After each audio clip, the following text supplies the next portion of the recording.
छोटे से बच्चे की पकड़ने की रस्म चल रही थी और सब लोग उत्सुकता से देख रहे थे कि वह क्या उठाएगा। उसके सामने कई कीमती चीजें रखी थी, लेकिन वह सीधा रेंगते हुए गया और घर के सबसे बड़े बुजुर्ग की पुरानी जेड की ताबीज पकड़कर खींच ली। ये देखकर सब लोग हैरान रह गए। किसी को नहीं पता था कि यह बच्ची अपने पिछले जन्म की यादों के साथ दोबारा पैदा हुई है। पिछले जन्म में उसके पिता एक चालाक औरत के बहकावे में आ गए थे। उस औरत ने पिता को परिवार से दूर कर दिया और उनसे एक बेटा भी हुआ। इसके बाद उस बच्ची और उसकी माँ को घर में बहुत अपमान और दुख सहना पड़ा। आखिर में उसी औरत और उसके बेटे की साजिश से बच्ची की जान चली गई। मरने से पहले उसे समझ आया कि उसकी जिंदगी जैसे किसी कहानी की तरह लिखी हुई थी, इसलिए इस बार उसने ठान लिया कि वह सब कुछ बदलेगी और अपनी माँ को उसका हक दिलाएगी। जब उसकी माँ और वही औरत एक ही समय अस्पताल में बच्चा पैदा करने वाली थी, तब उसके पिता उस औरत के साथ है। ये बात बच्ची को अंदर से गुस्सा दिला रही थी, लेकिन उसने हिम्मत रखी। सही समय पर वह बिना अपनी माँ को ज्यादा दर्द दिए सुरक्षित जन्म ले ली। डॉक्टर और नर्स भी हैरान थे कि बच्ची इतनी आसानी से पैदा हो गई, जैसे वह अपनी माँ की तकलीफ कम करने आई। दूसरी तरफ वह औरत बहुत देर तक दर्द सहती रही और बड़ी मुश्किल से बेटे को जन्म दे पाई। संयोग से दोनों को एक ही कमरे में रखा गया। जब घर के बुजुर्ग को पता चला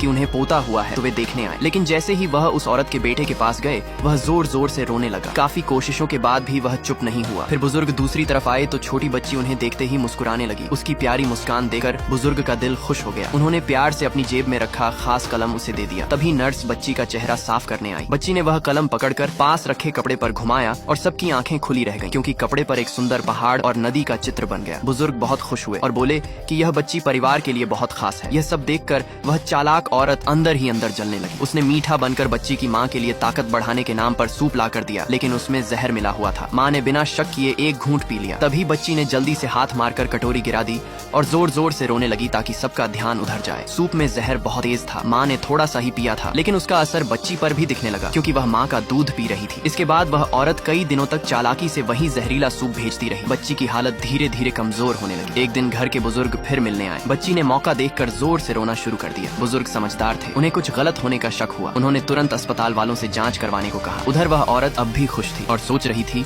कि उसकी चाल काम कर रही है, लेकिन उसे अंदाजा नहीं था कि अब उसकी सच्चाई सामने आने वाली है।